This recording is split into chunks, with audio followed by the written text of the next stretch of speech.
একটি অন্তর্বর্তীকালীন সরকার গঠনের সিদ্ধান্ত নেওয়া হয়। সকল দল ও অংশীজনদের সাথে আলোচনা করে গঠিত অন্তর্বর্তীকালীন সরকার যত দ্রুত সম্ভব নির্বাচনের ব্যবস্থা করবে।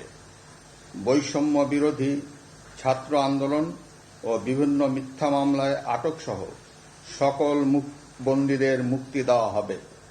বৈষম্য বিরোধী ছাত্র আন্দোলনের নিহতদের পরিবারদের ক্ষতিপূরণ প্রদান ও আহতদের সুচিকিৎসার প্রয়োজনীয় সকল সহায়তা দেওয়া হবে।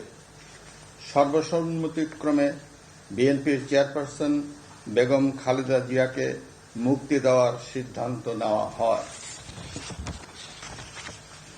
প্রিয় দেশবাসী, আমি দেশের আইন শৃঙ্খলা পরিস্থিতি স্বাভাবিক করতে এবং